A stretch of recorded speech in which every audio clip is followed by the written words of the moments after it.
There's a silent war happening in your life right now. Not outside, not with the world, inside your head. Every day you wake up feeling like you're behind, like something's off, like your soul is drowning in distractions, regret, and invisible chains you don't remember forging. But here's the truth. Your life isn't a mess because of bad luck. It's a mess because of your habits, the ones you picked up without noticing, the ones the Stoics warned about centuries ago. And if you don't quit them now, they'll bleed your spirit dry. Let's rip the mask off. 1. Don't let your situation control who you are.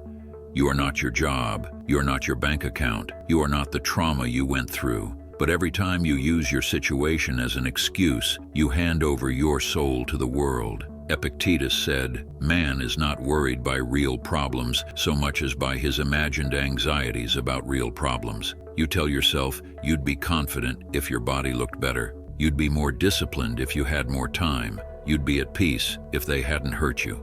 This is how you stay weak. This is how you let your environment program your character. The Stoics believed your power lies in your response, not your circumstances. You have 2 options every day: become the storm or be tossed around by it. You think your situation defines you, then stay broke, lost, emotional, triggered. But if you want freedom, true internal freedom, start acting like your values don't bend just because your life does.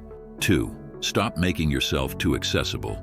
You're not a 7-Eleven. You don't need to be open to everyone all the time. Your time, your energy, your presence, these are sacred. But you've given them to everyone like candy. People text you at 2 a.m. You respond. Someone wants to hang out and waste your time. You say yes. You scroll endlessly, giving your mind to noise and garbage. The Stoics would call this slavery. You are enslaved by everyone else's urgency. If you don't control your schedule, someone else will. Try this. Be hard to reach. Be selective with who gets your energy. Silence your phone. Close your door. Build an aura of scarcity. Because if you're always available, you're never respected. And if you're never respected, even by yourself, your life will rot from the inside out. 3. Quit focusing on the bad. You're addicted to pain, to outrage, to negativity, to everything that's wrong. But here's the harsh truth. Most of your suffering is self-chosen, not because life is brutal, but because you keep feeding the wrong wolf. Remember these words from Marcus Aurelius. Very little is needed to make a happy life. It is all within yourself. You wake up and instantly think about your problems. You walk through the day carrying resentment like armor. You look for betrayal, rejection, disrespect, and guess what? You always find it. Your mind is a battlefield, and you've chosen to plant landmines instead of seeds. Stop rehearsing your pain. Stop replaying old wounds like favorite songs. You're not getting stronger, you're poisoning your soul. Practice the Stoic principle of amor fati, the love of fate. Train your eyes to see the lesson, the opportunity, the fuel, because focusing on the bad makes you a prisoner, but choosing meaning makes you a warrior. 4. Quit squandering your time. Imagine this. Every morning, you wake up with $86,400 in your bank account, but by midnight, it all disappears. Would you waste a single dollar? You do it every day, with seconds, not money. Seneca wrote, "It is not that we have a short time to live, but that we waste a lot of it." You scroll for 2 hours, numb. You watch content that teaches you nothing. You overthink instead of act. You chase distractions like a starving dog. What are you doing? Death is ticking. Your future self is watching, screaming silently, begging you to wake up. The Stoics lived like every day was their last. You live like you're immortal. If you don't respect time, time won't respect you. And when you finally open your eyes, you'll be 40, 50, 60, with nothing but regret and what-ifs. 5. Don't respond impulsively. You say things you don't mean. You react emotionally. You explode, then regret. You're not in control. You're a puppet of your own emotions. And the Stoics believed that to be ruled by emotion is to be a slave. When you act on impulse, you break things you can't fix. You say things that cut deep. You make choices from a place of weakness, and weakness spreads like poison. Breathe, pause, detach. Let others be loud, emotional, reactive. You be unshakable. Control is power. And in a world where everyone is emotionally unstable, your self-mastery becomes your superpower. You're already halfway through the battlefield.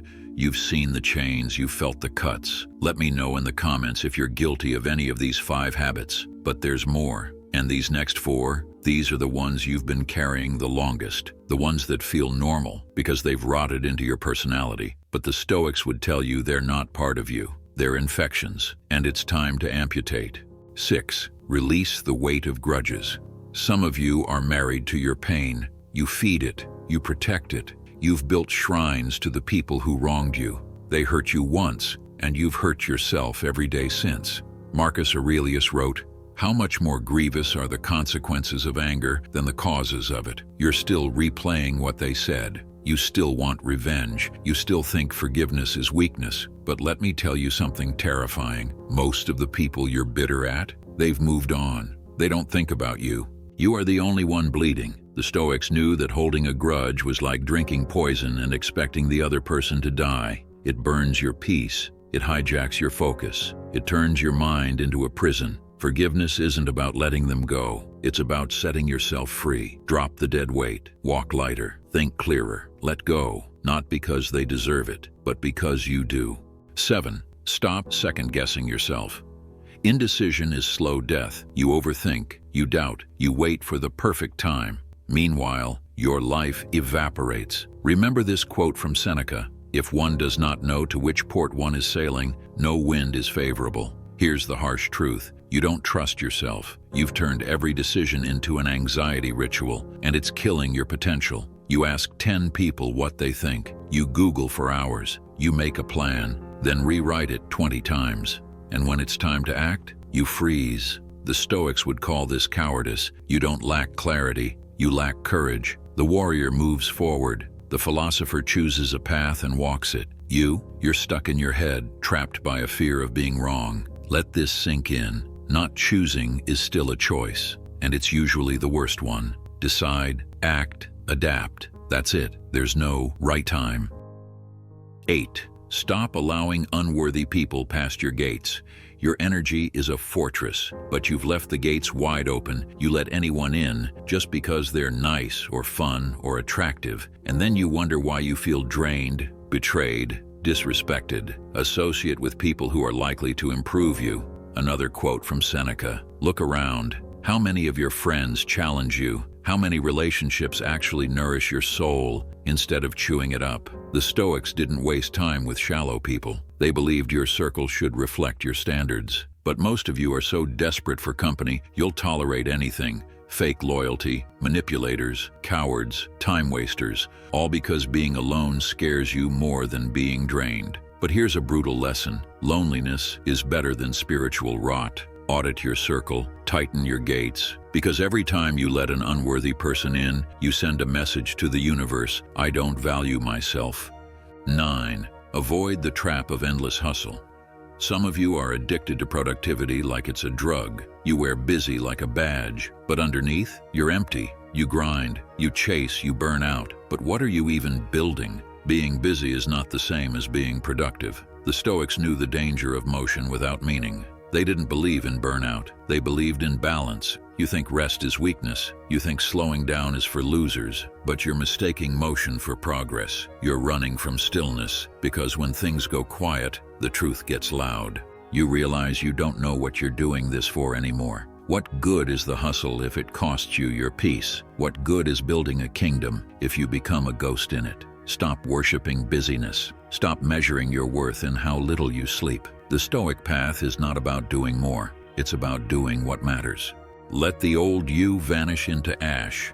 You're not just quitting habits. You're killing identities. You're burying a weaker version of yourself. The one who tolerated too much, reacted too fast, trusted too easily, and never stood guard at the gates of his own life. This path is not easy. It's painful. It's lonely. It requires you to strip away everything that once felt safe. But that's the price of transformation. Epictetus said, "First say to yourself what you would be, and then do what you have to do." This isn't about becoming a philosopher. This is about becoming a force, unshakable, clear, disciplined, dangerous in the right ways. 9 habits, 9 daggers you've been stabbing yourself with. Now you know. Now it's on you. Cut them out, let the blood hit the floor, and walk away lighter. As the modern Stoic, reborn from fire and silence. Thank you for watching. If you want to see more videos, make sure you hit the like and subscribe button. I'll see you in the next one.